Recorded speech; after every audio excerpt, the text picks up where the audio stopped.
Hi viewers, இந்த வேர்ல்டில் இருக்க அதிக அளவு விற்பனையாகி ஃபேமஸான 5 பொருட்களை பற்றி தான் இந்த வீடியோவில் பார்க்க போகிறோம். இந்த வீடியோ உங்களுக்கு பிடிச்சிருந்தா லைக் பண்ணுங்கள். வேர்ல்டு டாப் 5 இன்ஃபோ தமிழ் சேனலை சப்ஸ்கிரைப் பண்ணி பக்கத்தில் இருக்க பெல் ஐக்கானை கிளிக் பண்ணிக்கோங்க. நாம் முதல்ல பார்க்க போகிறது பால் பாயிண்ட் பென். 1950 ரிலீஸ் ஆன இந்த பேனா 75 வருஷமாக சக்ஸஸ்ஃபுல்லாக வித்துட்ருக்கு. இந்த நிறுவனம் இதுவரை 120 மில்லியன் அதிகமான பேனாக்களை வித்திருக்காங்க. அதாவது இந்த உலகத்துல முழுவதும் விற்பனையான ஐபோன், ரூபி கியூப்ஸை விட இந்த பேனா அதிக அளவு விற்பனையாயிருக்கு.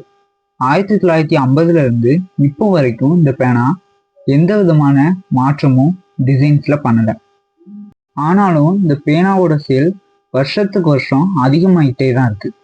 1725 ஃபவுண்டைன் பென்னை கண்டுபிடிச்சிருக்காங்க. அதோட விலை ரொம்பவே அதிகமா இருந்ததுனால 1888 ஜான் லவுடன்கிற இவர் தான் பால் பாயிண்ட் பெண்ணை முதல்ல கண்டுபிடிச்சிருக்காரு. பால் பாயிண்ட் பென்ல இருந்த சில பிரச்சனைகள்னால முதல்ல ஃபெயிலியர் மாடலா இருந்துச்சு. ஆனா அதுக்கப்புறம் லாஸ்லோ பிர்லாங்கிற இவர் தான் இங்கு தான் ப்ராப்ளம்னு கண்டுபிடிச்சு அதுல ஆயிலை மிக்ஸ் பண்ணி திக்கான ஆயில் இங்கை உருவாக்கியிருக்காரு. ஆனா இந்த பேனால அவர் ஸ்டீலை பயன்படுத்தினதுனால அதோட விலையும் அதிகமா இருந்துச்சு.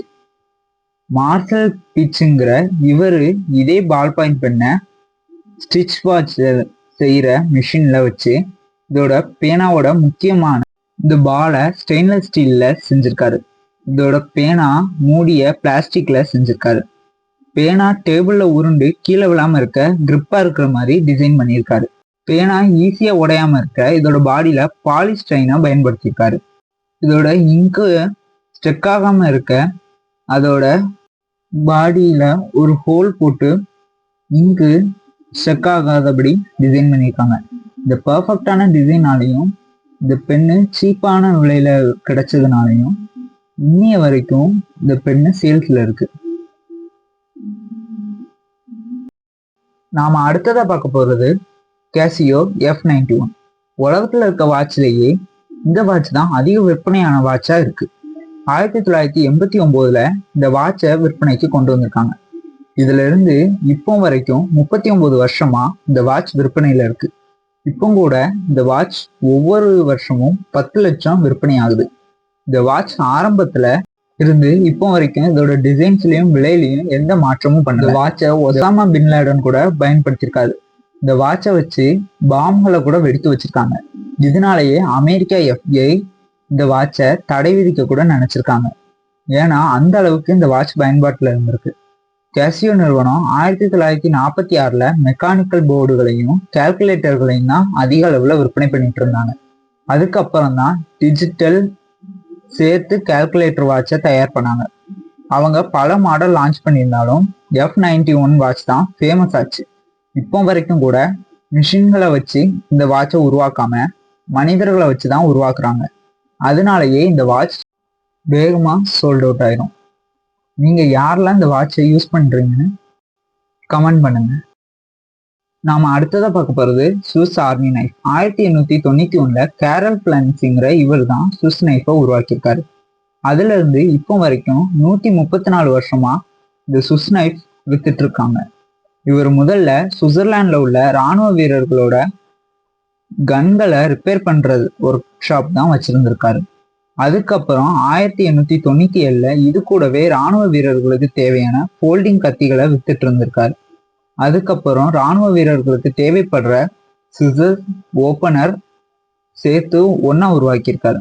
இப்படியே போக போக அதுல மக்களுக்கு பயன்படுற மாதிரி அதிக வகையான டூல்களை சேர்த்து உருவாக்கியிருக்காரு. இப்போ 400க்கும் அதிகமான மாடல் சுவிஸ் நைஃபுகள் விற்பனையில இருக்கு. ஆரம்பத்துல கைகளால பண்ண இந்த சுவிஸ் நைஃபுகளை இப்போ மிஷின்களே பண்ணுது. நாம அடுத்ததா பார்க்க போகிறது கேம் பாய். கையில வச்சு விளையாடுற கேம்கள்லயே இந்த பிரிக் கேம் தான் அதிக அளவுல சேல்ஸ் ஆகியிருக்கு. ஆனா இதுல நிறைய டூப்ளிகேட் வந்ததுனால இது எவ்வளவு சேல்ஸ் ஆனதுன்னு தெரியல. இதுக்கு அடுத்தது நிண்டெண்டோ நிறுவனம் உருவாக்குன இந்த கேம் பாய் தான் அதிகமா சேல்ஸ் ஆயிருக்கு. 1989 இருந்து இப்போ வரைக்கும் 36 வருஷமா இந்த கேமும் விற்பனையில ஆகிட்டு இருக்கு. இந்த கேம் பாய் லான்ச் ஆனப்போ இது யாருக்குமே பிடிக்கல. ஏன்னா அப்போ டிவியில கனெக்ட் பண்ணி விளையாடுற கேமு ஃபேமஸா இருந்துச்சு. இதுக்கு போட்டியா சிகா கம்பெனியோட கேம் கியருங்கிற கேமும் இருந்துச்சு. இந்த கேமு பேக்லைட் கூட கிடையாது. கேம் கியர்ல கலர் டிஸ்பிளே கொடுத்துருந்தாங்க.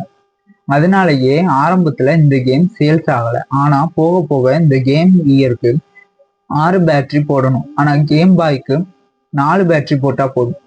அப்போ பேட்டரி ரேட் அதிகமா இருந்ததுனால எல்லாரும் கேம் பாய்க்கு மாறிட்டாங்க. இதுல கேம் ஸ்பீடு இருக்கணுங்கிறதுனால 64 கேபி ஸ்டோரேஜ் மட்டும்தான் கொடுத்துருந்தாங்க. கேம் கேட்ரேஜ்களை தனியா விட்டு அதுலயும் அதிக லாபம் பார்த்தாங்க. இப்போ வரைக்குமே இந்த கேம் பாய்க்குன்னு தனி ஃபேன் பேஸ் இருக்கு. நீங்க யாரெல்லாம் இந்த கேம் பாய் விளையாடி இருக்கீங்கன்னு கமெண்ட் பண்ணுங்க. நாம கடைசியா பார்க்க போறது சோனி வாக்மேன். சோனி நிறுவனம் நிறைய பொருட்கள் விற்பனை செஞ்சிருந்தாலும் 1979 தயாரிச்ச இந்த வாக்மேன் தான் அதிக விற்பனையா இருக்கு. 1979 இருந்து 2025 வரைக்கும் 46 வருஷமா புது வாக்மேன்களை தயாரிச்சு விற்பனை பண்ணுதாங்க. இப்ப ரிலீஸ் ஆகியிருக்க டிஜிட்டல் மாடல்ல கூட பழைய கேசட் மாடல் தீமை கொண்டு வந்திருக்காங்க. 1988 ரிலீஸ் ஆன இந்த சோனி ஸ்போர்ட்ஸ் மாடல் அப்கிரேடா தான் உருவாக்கியிருக்காங்க. அப்போலாம் வாக்மேன் போட்டுக்கிட்டு சுத்துறதே ஒரு ட்ரெண்டா இருந்துச்சு. நீங்க யாரெல்லாம் இந்த வாக்மேன் போட்டு யூஸ் பண்ணிருக்கீங்கன்னு கமெண்ட் பண்ணுங்க. இந்த வீடியோ உங்களுக்கு பிடிச்சிருந்தா லைக் பண்ணுங்க. வேர்ல்டு இன்ஃபோ 5 தமிழ் சேனலை சப்ஸ்கிரைப் பண்ணி சப்போர்ட் பண்ணுங்க.